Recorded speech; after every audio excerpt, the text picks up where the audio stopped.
There's this idea that self-respect is something that you feel, but I don't think it works like that.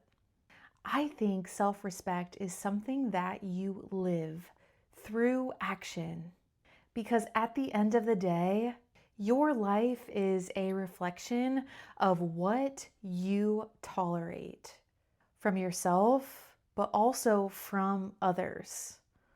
Not by what you say you want, but what you actually allow. Welcome back to Minded by Jay. I'm Jamie, and today I want to talk about self-respect. The choices that you make every day. That's your standard. Not your goals, not your intentions, your actions. Do you keep your word to yourself or do you constantly negotiate it? Do you take care of your body or is it kind of just an afterthought?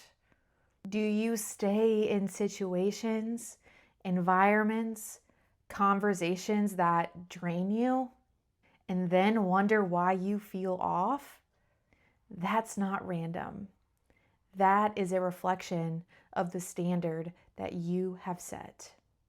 Self-respect isn't just about how you show up for yourself. It's about what you accept and what you allow from other people too. Because you can be disciplined. You can be working on yourself. But if you're constantly allowing low effort, disrespect, or energy that doesn't align with you, you are still lowering your standard. Think about it like this. Respect isn't just standards. Respect equals standard and enforcement. If either one is zero, respect is zero. You can have high standards, but if you can't enforce them, then they hold absolutely no weight. People may know your rules, but they also know there's no cost for breaking them. And on the flip side, if you try to enforce things without clear standards, you come off reactive. People then might fear you. But fear is not respect.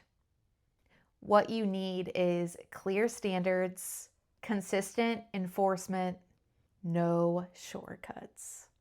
You teach people how to treat you by what you tolerate.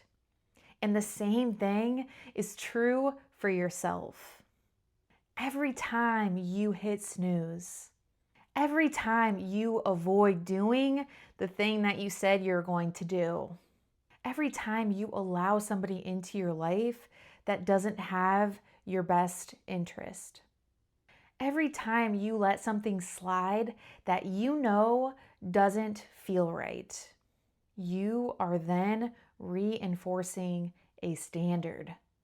There are people that say they respect themselves, but their habits don't reflect it.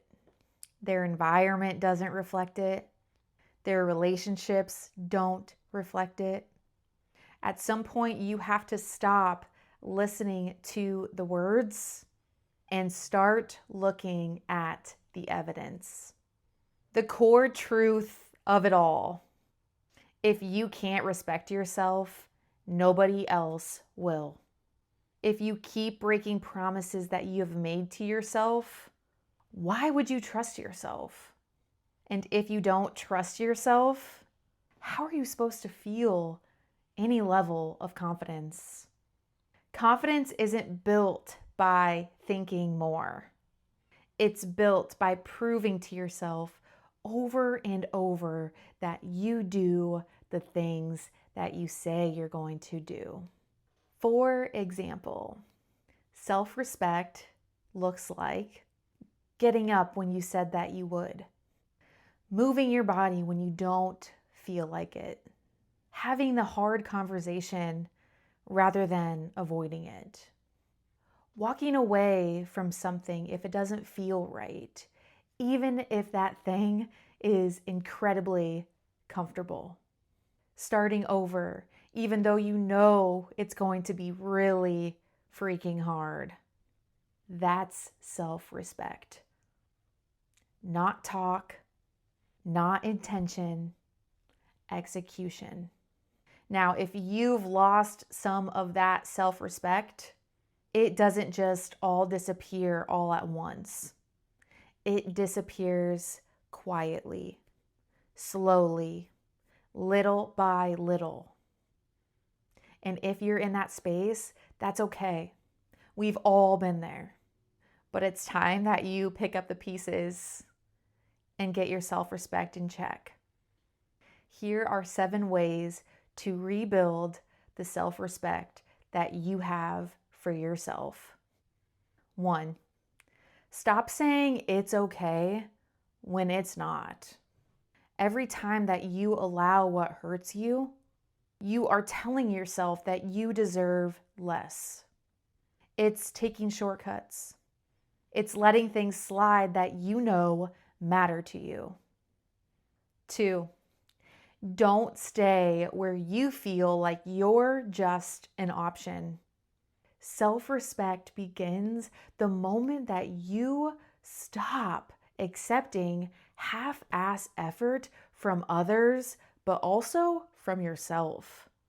Either be all in with what you're doing, giving full effort, or don't be in at all.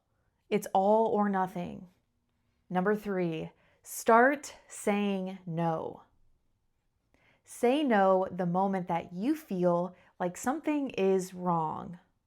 And if you can't say no, that means that you have not established a standard. And if you're not good at saying no, practice. You need to be good at saying no. Not being good at saying no is not an excuse. Number 4, stop apologizing for having standards. You're not asking too much. You're probably just asking the wrong people. Don't let that version of yourself that you've worked so hard to become slide because others aren't willing or can't meet you where you are. Number 5, walk away from what confuses you. If it confuses you or leaves you feeling uncertain, then that is your answer, whether you like it or not. Clarity is respect. It's either a hell yes or a hell no. Number 6, let people misunderstand you. Self-respect isn't about being understood by others. It's about being understood by yourself. It's about being aligned to your mission, your goals, your purpose. Most of the time, other people won't understand even if you do try to explain. So save your breath. It's probably not worth it. And number 7, stop chasing what is not choosing you.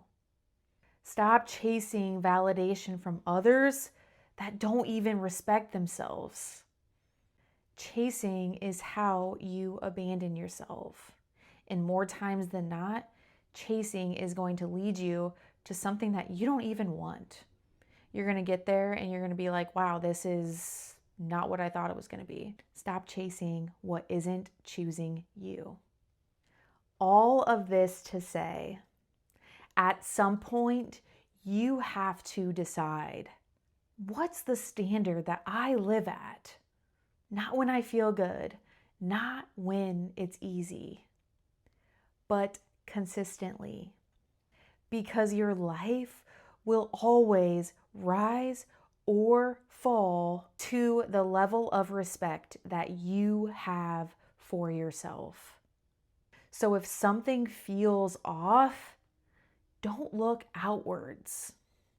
Look at your habits. Look at your choices. Look at what you have been allowing, and then ask yourself, is this how someone who respects themselves lives? If the answer is no, good. Now you have something to go work on. Now you have something to change. Self-respect is not found. It's built in the reps, in the choices, and in the moments where you do what you said you would, even when it's hard. Thank you guys so much for being here. This is Minded by Jay. I'll see you on the next one.